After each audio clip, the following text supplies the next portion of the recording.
Hello my friends, I'm Rich Larson and I'm the IRC Tire Guy. Today we'll be talking a common mistake that kills that ever important momentum and zaps your even more important energy, as well as some simple techniques to practice that will combat and prevent that mistake. Something I commonly see from intermediate riders that are on the edge of advancing their skill level is a plateau in their abilities. Now, we spoke about getting past that plateau in skill level in a previous episode, which you can check out right here. Today, we want to break down a specific technique that we touched on briefly in that episode. Maybe you have your proper form in body position down. You've been working on balance and keeping those feet on the pegs, but now the real struggle is making it through these technical sections without losing your balance.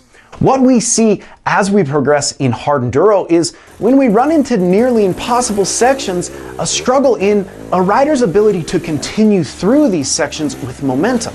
I see riders lose their balance, drop to the seat, and paddle with their legs, which causes an extreme loss in their momentum, as well as a loss in energy as they try regaining their momentum.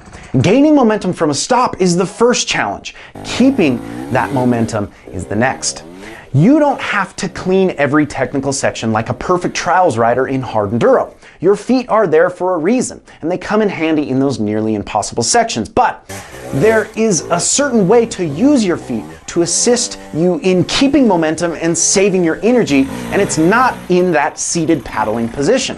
Today, you're going to learn how to dance on the pegs.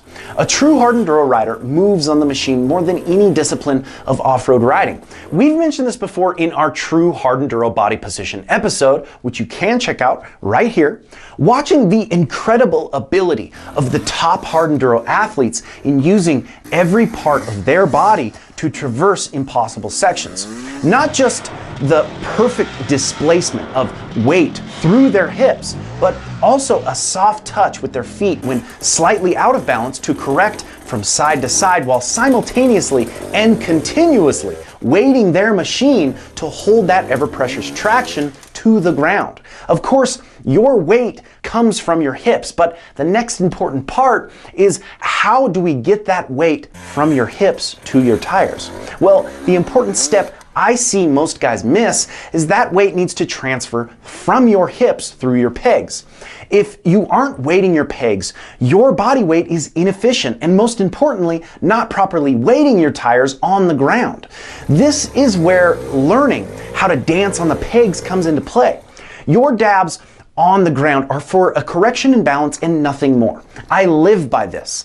I remind myself of this all the time when I'm riding. It's easy to get lazy and put all your weight on the seat, and even worse, on the ground through your feet when you dab. A lot of times, especially when you're tired, you lose balance and need to dab. When you overweight the dab on the ground, that de-weights your tires and effectively reduces your traction then momentum. So step one is learning how to stay above the bike. Notice when I'm in a very technical section, I stay above the machine. When I lose my balance, I don't drop to the seat. I dab from left to right for a correction in balance, and I'm always focused on keeping the weight on whichever peg my foot remains on. I try and focus on remaining in a low, almost squatted position with my one leg. Notice how I'm constantly standing above the bike, pushing down through whichever peg is weighted. I'm constantly staying above the seat. I plan where my feet will be dabbing so as not to step in a hole or somewhere where I'm unable to reach the ground. No matter the change in which foot is positioned on the peg, I immediately find the balls of my feet. Truthfully, I focus on standing on my toes at all times. The goal is for that position to be second nature so you never have to re-step or readjust. A simple but great practice is keeping the bike in a balanced position and practicing dabbing from peg to peg. This can be done initially with the bike off, and if you're on the shorter side, it can be done between two rocks or logs. Focus on being as light as possible with the touch of each foot on the ground and as heavy as possible with the touch of each foot on the peg.